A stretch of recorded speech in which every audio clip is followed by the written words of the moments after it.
everybody. Welcome to the Silva and Gold cast. I'm your host, Joshua Silva. I am super excited to finally start this podcast. Unfortunately, these microphones, I have another one inside for guests when they decide to come on. Unfortunately, I was, they were a little bit behind from when they were supposed to come in.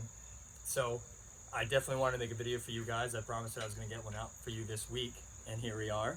So we are without a guest tonight, but it's only our first episode, so we're definitely going to get there. But little fun segment for you in my first day. I told you guys in my intro video that I was planning on doing a wheel that would, incorporate, topics to talk about. So I want to introduce that. We're going to use that wheel pretty much, I would say, every segment. So we're going to use that wheel, to describe, what we're going to talk about. Organic things are definitely going to come up. People are going to talk about, what they want to talk about for sure. At the time, I'm going to have my own questions set for, specific guests. But I think this is a really cool thing. So this is called our topics wheel. We have this right here. So it's, I think I'm going to make or, figure out how to buy a specific, prize wheel setup that I'm going to have for us in the background, make it a little bit more fun.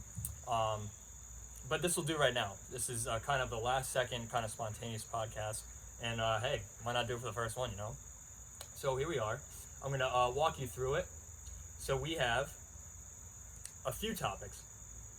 So we have our little arrow here on the left side. See, I just spun it by accident. We got an embarrassing story. That'd be a great topic to go with first, but that didn't count. So we're not going to go with it. Unfortunately for you, we are going to go take a look at the prize wheels. And I'm spinning it again. I clearly don't know how to work this. I just looked it up on Google like 10, 15 minutes ago. Top 10 list. That would be actually a really fun one. So just to get into it, the topics wheel we have, so we have a bunch of different categories. A lot of fun ones, some serious ones, and, just things that people love, things that like happen in everyday lives, sports. We have, embarrassing or funny stories. We have relationship advice if you want to get serious. Fashion, school, working, having a job, stuff that everyone does. Shows and movies, which is another personal favorite one of mine. Funny stories, embarrassing stories, recaps of games that will also tie, into the sports category, and top 10 lists. So I think we have a lot of great topics that will, be issued out.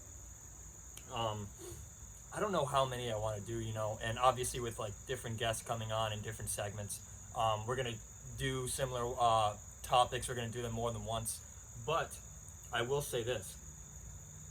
They are great topics. We can add more if we need to. Like I said, this was kind of a spontaneous episode.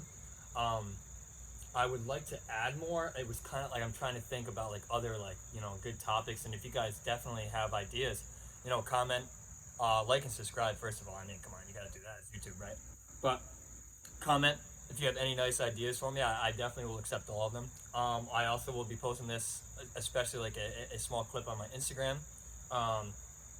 If you guys want to DM me on Instagram, maybe put it on Twitter and Facebook as well. Just send me a DM, just send me a message, even a comment or something on the post. Just let me know. I mean, I'm always open to people, reaching out to me with great ideas. I'm not the only great creative guy out here, you know what I mean? So I'm more than willing to accept topic ideas and even other ideas that you want, to be seen on the podcast. So here we go.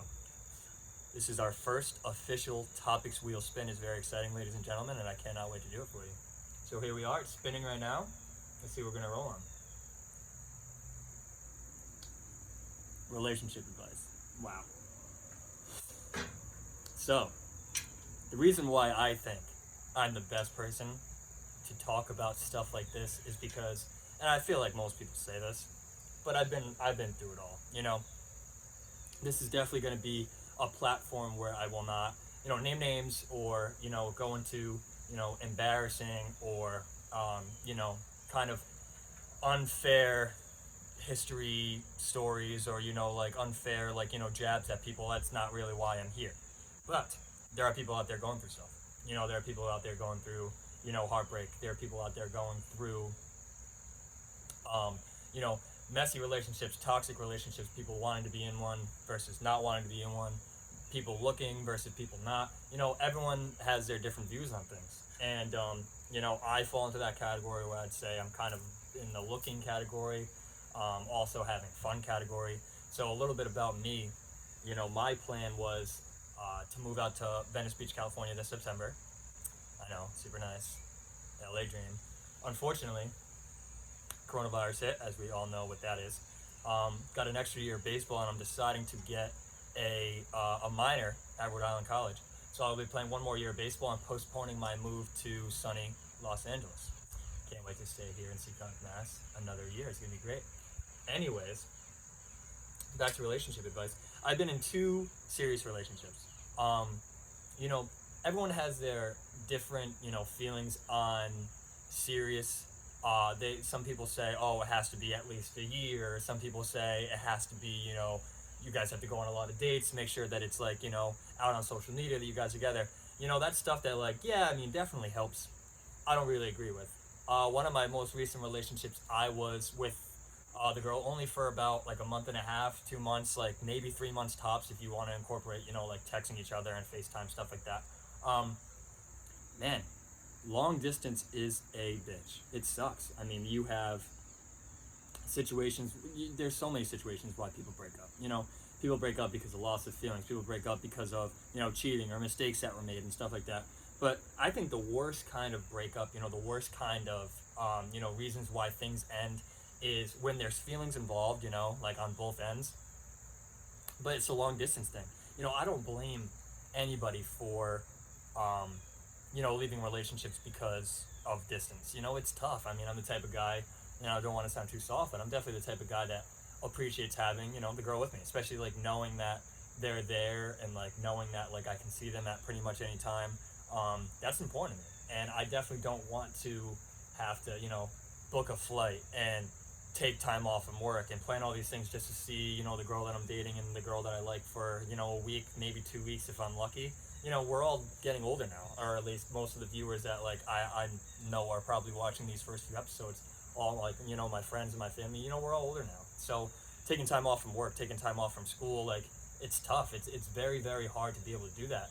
And, my first advice that I would have for you is you find yourself in a long distance relationship. I mean, it has to be perfect. And I know there's not really such thing as, perfect out there. And I'm definitely not trying to, in these segments, I'm definitely not trying to persuade people into doing things or not doing things. I'm just saying, from my personal experience, like I said, I feel like I've been through just about it all. Long distance relationships, they suck. And I have a few friends that are going through actually very similar things as I am, or I have been. And, it's tough to have feelings for somebody, and it's tough to have those feelings reciprocated back, and you kind of know it. But that one thing that just gets in the way is the fact that they're 1,000, 2,000, 3,000, even in a different country, miles away. And, it's definitely not easy. It's even harder when, the feelings are, like I said, reciprocated when they both like each other. But, I mean, I don't know. My first thing of advice would be, sit down and really think about, man, like, feelings for the person. If you sit down at the end of the day and, they're halfway across the country, you sit down at the end of the day and you're like, man, I can really see myself marrying this girl, or I can really see myself marrying this kid. We're at that age, where it's scary, definitely scary. I hate it. But we're definitely at that age where thinking about, marriage and long-term relationships and stuff like that, that's a thing, One of my favorite cousins, one of my favorite family members, shout out Sean Heaney, shout out Alexia Benrose, congratulations on the wedding. I've already told you a few times, but, here we are again. But 2 of my favorite people I've ever met in my life, they got married this past March, luckily right before the COVID thing hit. They got it in. They I'm not going to share with you how they met. Maybe I'll bring Sean and Alexia on, and they can tell you. It's actually really funny. But, they met, and Sean is about, I think, favorite cousin, I guess I should take that back, but, he's, I think, 27, 28 years old. He's not that much older than me. I'm 23. I just turned 23 this June, so, you got to think about, the talking stage, and then the dating stage, meeting the family, all these things, and, that takes time. The engagement, all that stuff. And I think he's about 27, 28 years old, and he's married now. Living with his like now wife and everything, and it's scary to think about, but it's like, hey man, this stuff is right around the corner. So I mean, that's something like my first piece of advice would be, we're at that age, sit down and think about really how you feel. if you find yourself, in any sort of doubt, if you find yourself, where you personally just think that that girl is not the one for you, or if that guy is not the one for you, that's a pretty big, step into kind of making your decision. You don't want to make a crash decision on, a one night thought, because I'm the type of kid that for some reason I'll feel one way at noontime, and then by like midnight I feel the exact opposite. It's really weird. But it's a thing.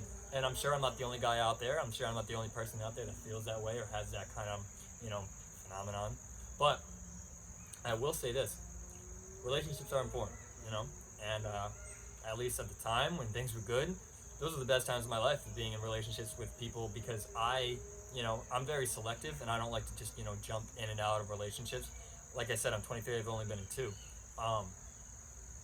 I like to, kind of make sure that it's worth it for me, because hey, at the end of the day, you got to worry about yourself. It's all about self-worth, and I know it's not just that, family and friends and pets and all that stuff. That stuff comes in handy for sure, but I'm talking about self-worth, man. That's something that a lot of people don't think about enough on a daily basis. If you are doing things like, if you're in toxic relationships, or you're in toxic friendships, or you're keeping things, or like you're in certain situations that are kind of hurting yourself, man, don't, like, that's just, and I know it's easier said than done, but that's the worst thing that you can do. It's all about self-worth. You definitely don't want to find yourself giving in for other people, letting them step all over you, letting them control your lives, doing all that stuff. You got to worry about yourself at the end of the day. You only got one life. You want to live it well, and you want to live it to the fullest. And like I said, it's really tough. Relationships suck. There's a lot of give and take. There's a lot of, negative, positive. It's very rare that you find relationships or even friendships that you find yourself in where it's just everything's perfect. Never fight, never have any arguments, trust is all there, all that stuff. It's very rare you find that. So like I said, my first piece of advice for relationships would be, sit down and talk to yourself. How do you really feel about this person? Do you think it's worth being with them? Do you really think that it's worth, going through what you're going through? Is the distance really worth it? Do you have a raw history? Do you have, situations where, man, you know what? A couple months back, I don't know why I was with her. I have a lot of friends where they're in relationships right now and they're still in them, and they even tell me all the time, they're like, man, I don't want to date this girl anymore. That's situations where it's like, that happens. People get in situations where, they're in long-term relationships and they had their like little hump periods. But it's like, when you add long distance to that, and like I said, this is a personal podcast. I could be totally wrong. You have so many opinions. Everyone has their difference of opinions. I could be totally wrong. This is exactly how I feel. I'm just saying. But I lost my train of thought. But yeah, relationships can be very, very tough, and I feel like I'm going all over the place right now, and I'm truly sorry about it. But, I'm kind of trying to get all of my 23 years of experience, with dating and with girls and all that stuff. My voice is cracked. It's super embarrassing. I hope no one heard that. The mics definitely didn't pick it up. That'd be great. But yeah, I'm trying to plow that all into like, a 10-minute segment before I move on to the next topic. I can say this right now, like I have a lot of friends, very close friends, I have a lot of family and stuff that are very intelligent, very smart people, and it's tough to not let feelings get in the way. It's tough to not let feelings, blind you and stuff.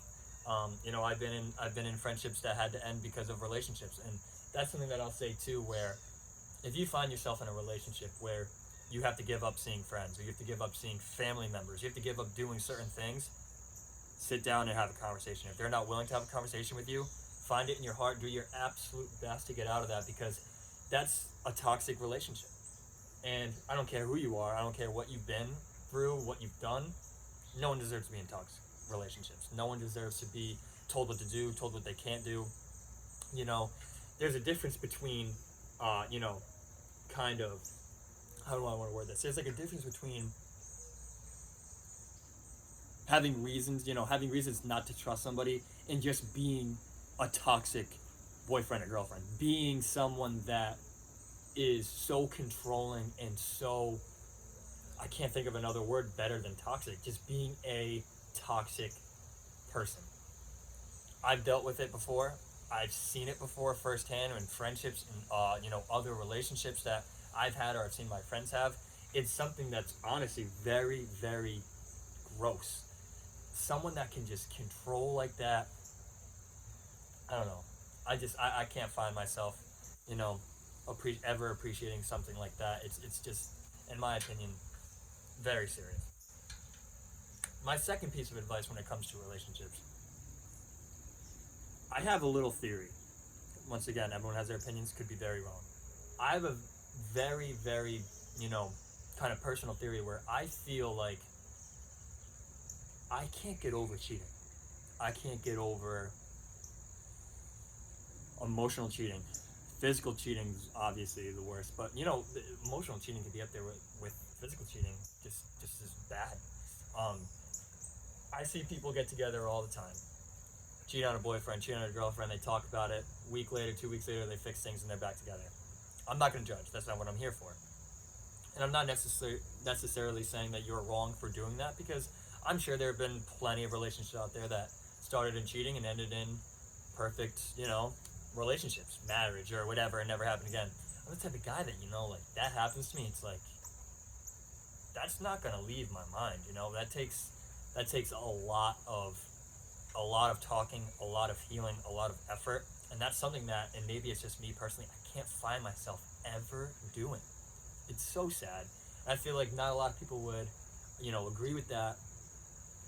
And I mean, whew, it's tough. I mean, that's just emotional cheating too. I think it just doesn't get enough, you know, focus. Emotional cheating can be worse. It's like, if you're dating somebody, right, and you guys are together for about a year and things are getting choppy, like you guys are fighting a little bit, whatever, go out, get drunk, and someone, you know, hooks up with another person. That definitely hurts in the moment. I'm not gonna lie. And if you're saying it doesn't hurt, you're a liar. That hurts. Emotional cheating though, that takes effort. You know, physical cheating, that, like, you go out, you get drunk, you see someone attractive, and you make a mistake. Emotional cheating, that is texting and phone calling and pretty much starting anew if you really think about it. It's like, think about how you start, you know, dating somebody. You meet them, however you meet them, dating websites, out at the bar, you know, at school, at work, however it is. You meet somebody, you start talking, you start flirting, you start making a basis for stuff, and then you find yourself in a relationship. Man, emotional cheating, that is the same thing. While you're with somebody, like, I never really understood it either, to be honest with you. I never really understood cheating. I'll be honest with you. My ex-girlfriend might be watching this. She might end up watching this at some point. I'm very sorry to say this. I never cheated. But I will admit to this. And all the girls are going to be like, this kid sucks. He's an absolute scumbag, blah, blah. And I will take it. Absolutely. At the time, I was a young freshman in college, trying to have fun, like whatever, blah, blah. I ended up breaking up with my girlfriend. And I think I broke up with her maybe Thursday during the week or something. And then that weekend, I ended up hooking up with a girl. Didn't go over well. Don't want to get into that much details. If we get embarrassing stories or whatever on this next spin, maybe we'll get there. But all in all, emotional cheating is just, it's tough. You know, like what I did. I'm not saying it's much better at all, but I don't believe in the aspect of cheating. Not much better at all. I can't even really try to justify this, but I felt like at the time, and I really feel like I grew into, you know, a better man where I am today. I was 17, 18 years old, freshman year of college. Now I'm 23. I feel like I'm definitely a better person, definitely a better head on my shoulders. But I really thought that, you know, break up with the girl. We're not dating, so I mean, like, she'll be okay. Like, we'll fight a little bit and we'll get back. Stupid. But that was what my mindset was. And I will say this, the thing that I will take from it, not to, you know, pat myself in the back here, but the thing that I will take from it is cheating is the last thing that I will do. And for all you out there that found yourself in a situation where you did cheat or you've been cheated on or stuff like that, this is once again, not a judgment zone. I'm not here judging you. It's just, don't be in a relationship, you know? That would be my next piece of advice. It's like, if you find yourself liking somebody else, especially liking somebody else, you know, everyone's gonna, whether you're in a relationship or not, you're gonna walk around and see someone you find attractive. It's normal. Like, it's very rare that you meet somebody that you start dating and you're like, ew, everyone else is just disgusting. It's very rare. For other people, most people, you're going to be in a relationship, you're going to walk down the street, you're going to go to a bar, you're going to go to a convenience store, grocery store, whatever, you're going to see a hot guy, you're going to see a hot girl. You're going to be like, oh my God, like, she's beautiful. Oh my God, like, he's gorgeous. It happens. You find yourself in a situation where you're, like, going to act on things, or you're going to kind of invest yourself, like, feelings-wise into that person. You know, you walk by in a grocery store and you're thinking relationship, damn, get out of the one you're currently in and get some help. But, you know, it happens all the time. You meet people at the bar and stuff like that, get the number, whatever. If you're in a relationship and you give out your number, wow, just red flag. I know I sound like I'm being very judgmental here, but I mean, it's just all stuff that, like, being a guy who has been cheated on, being a guy who, you know, has seen it all, it hurts, you know, it's tough, and I'm not the only one out there that's been in situations like that. And, you know, I didn't really want my first episode to be so serious, so I hope that kind of helped, and I know I'm bouncing around all over the place. I'm going to get better at this, I promise. Like I said, it's my first episode, but we are going to get there. I hope that helped at all. If not, so sorry. Topics wheel, we're going to go to our next topic here. Let's see what we got. Haha, sports, baby. Now, this is something that I'll have to cut short because I could talk about sports all day long. I grew up playing baseball, basketball, and I don't know. You know, growing up, everyone plays like youth league soccer. You know, growing up, everyone, you know, some people will play like youth league hockey, try to get into stuff like that. My two main sports, definitely baseball and basketball. I could never stop loving basketball.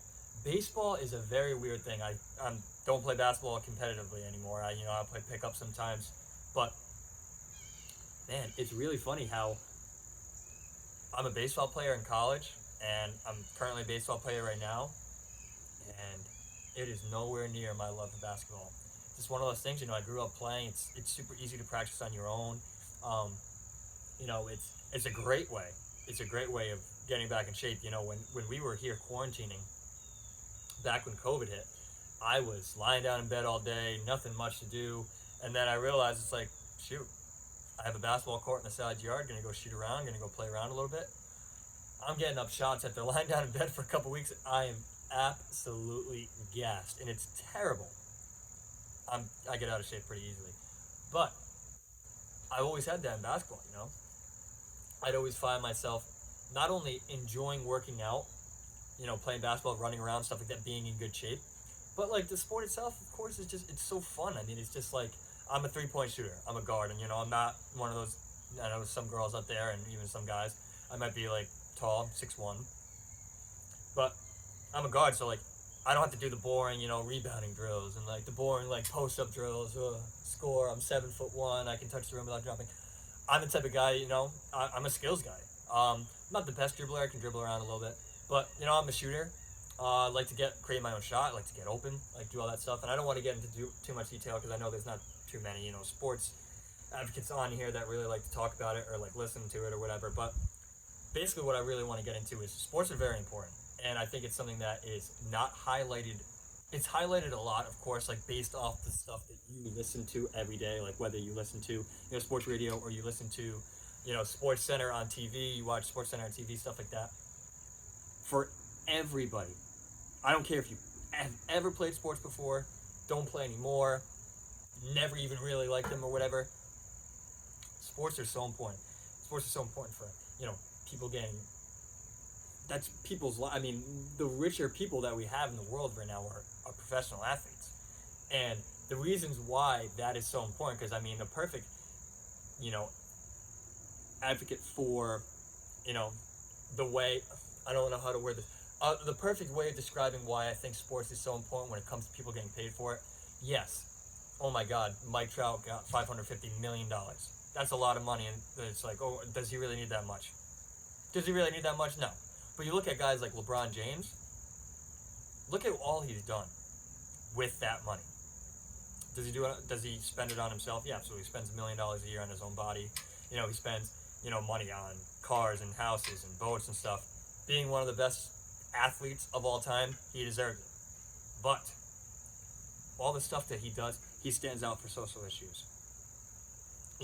He created a school to where you graduate and you get free tuition for college. Are you kidding me? Like, it's stuff like that, and that never would have happened with sports. And it's tough to say because LeBron James didn't get all this money, didn't get all these millions of dollars, and then just said, I'm going to be a great person. He was a great person regardless. But it's stuff like that that allows people to have the opportunity to do great things like that. And that's why I really applaud LeBron James all the time. My friends will advocate. I'll be bringing my friends on periodically throughout episodes. It is very clear that I'm a Michael Jordan fan when it comes to the GOAT of basketball. It is very clear.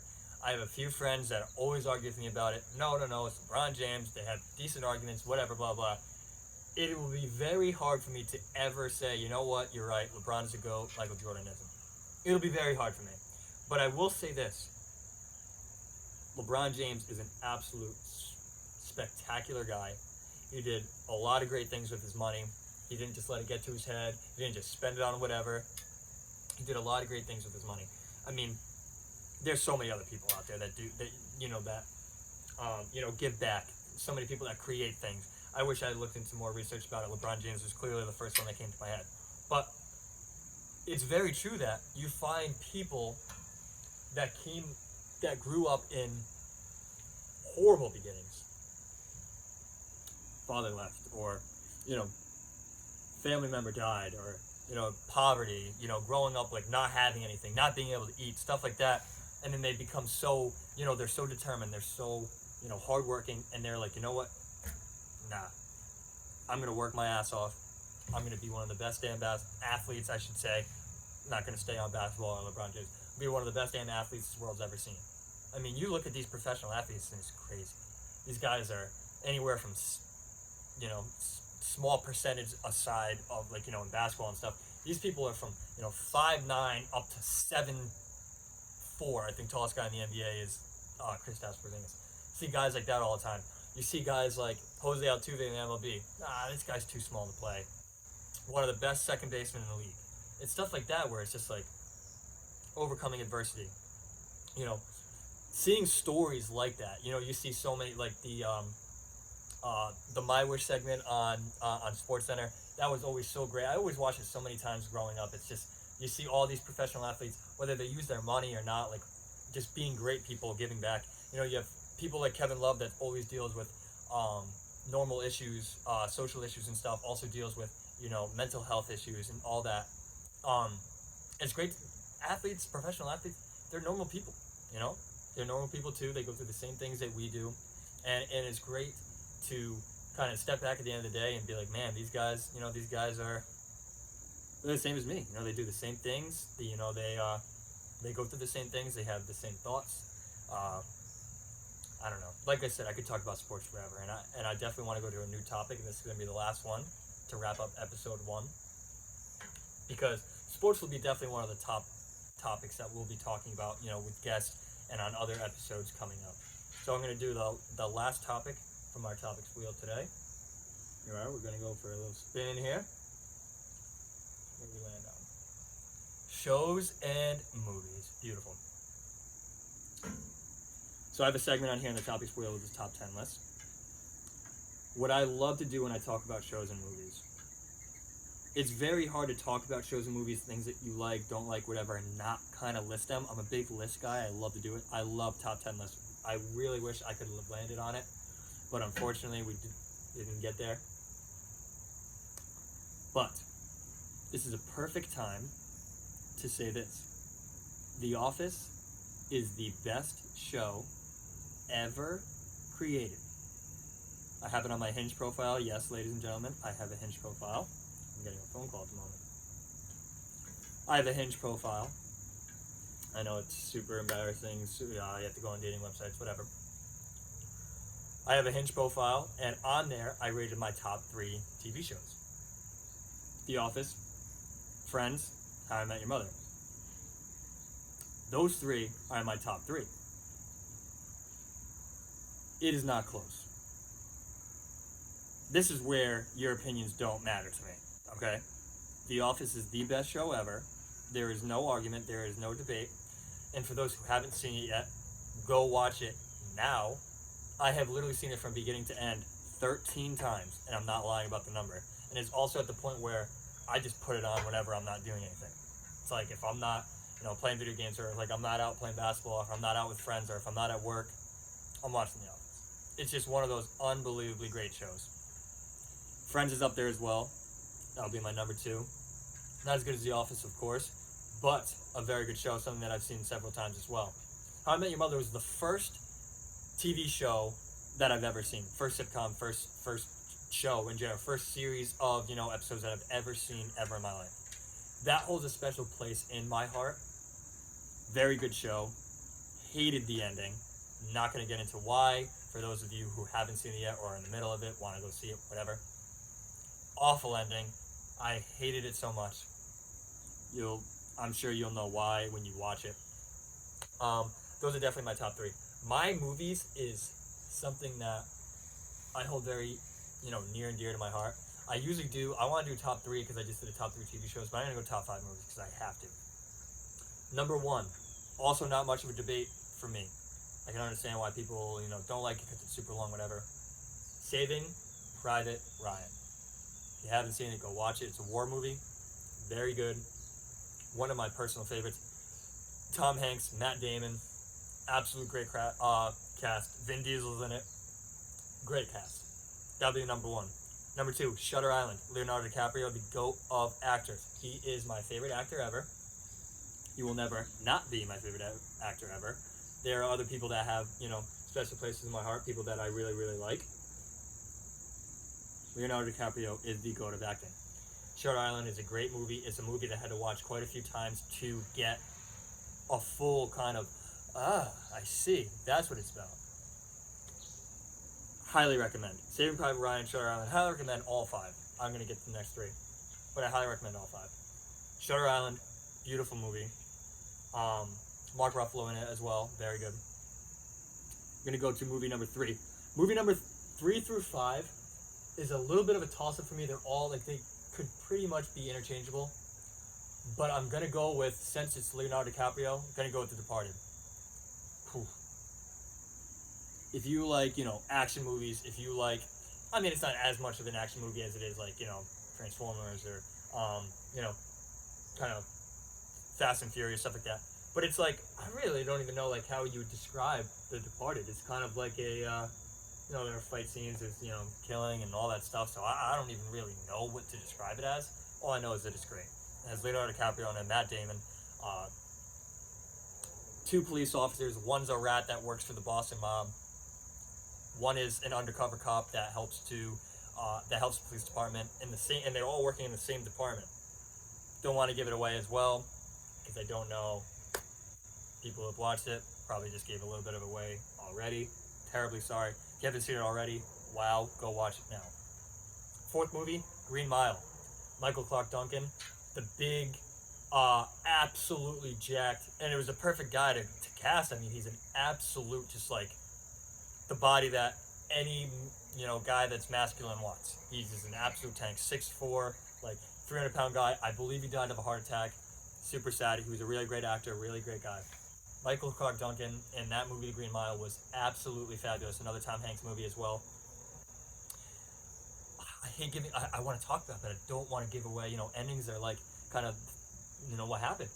But basically, it's not really that big of a suspenseful movie. Like, you're gonna find out about stuff. So I'll go into a little bit. Basically, Michael Clarke Duncan is I guess the way that I'll put this, correctly, I'll say, a simpleton. He comes across as, someone very simple, someone very not intelligent, not educated, and he gets arrested for being at the scene of a crime of a murder of 2 girls. The movie starts, credits coming up, and it starts with the father of the girl going through water in the woods and like a swamp area with all police officers, and they find Michael Clarke Duncan holding 2 girls that are dead. They presume that, of course, holding the two girls, dying, he's there crying, like all like upset about it. They put him on death row. I don't know. It's a southern state. I don't remember which state it is, but they put him on death row. Tom Hanks is the head officer there. I forgot what they're correctional officer on death row. Michael Clark Duncan happens to be a healer. It's a fictional movie, of course.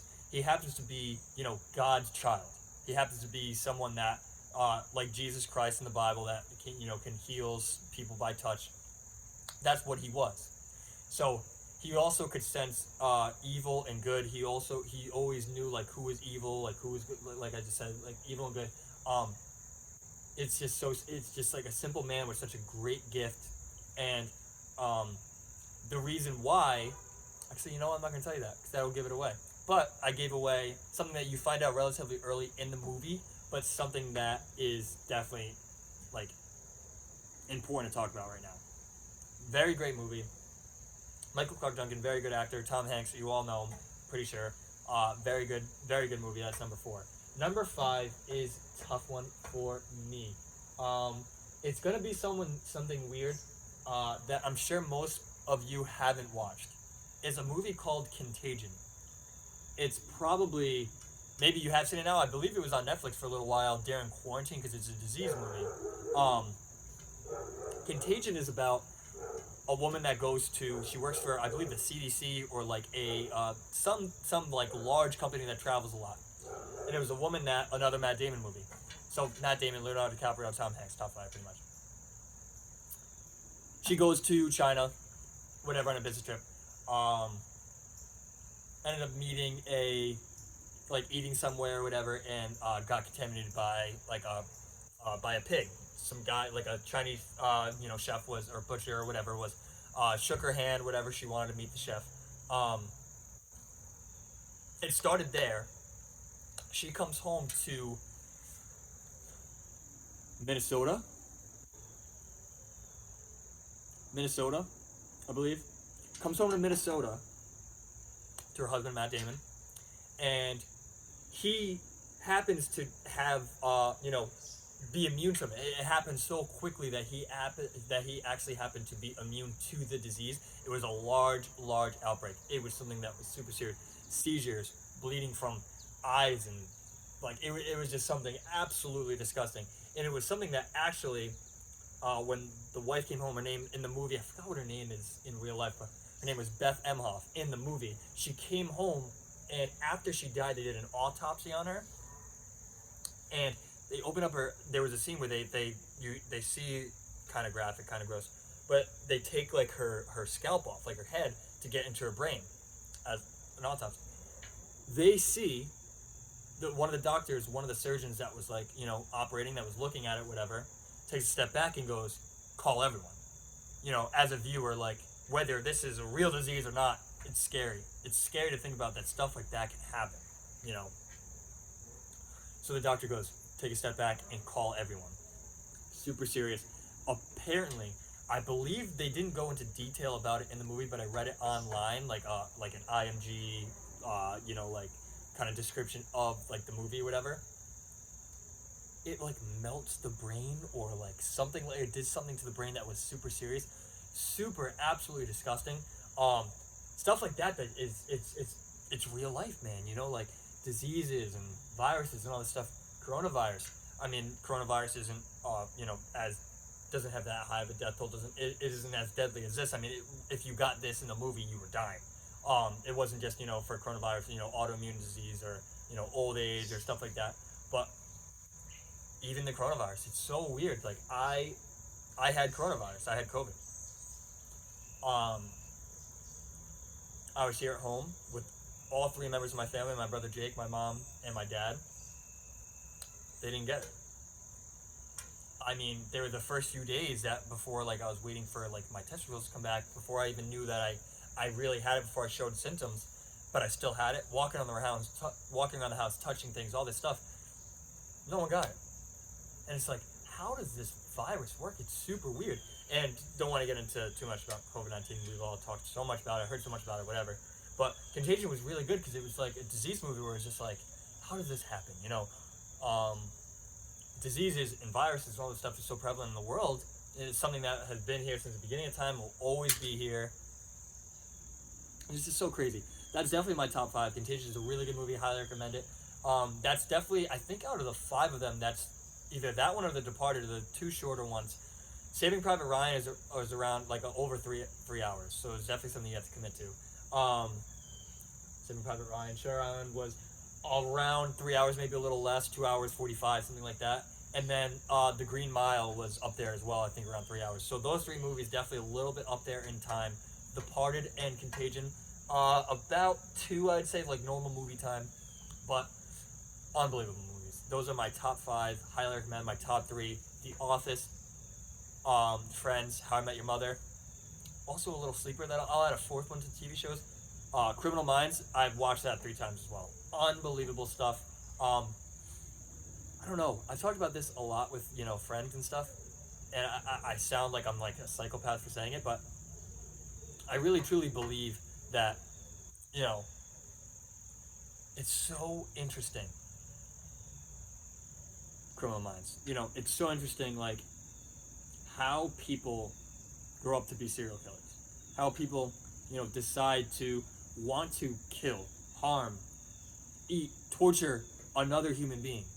It's so crazy how they go up to that. It's so crazy to see what they do.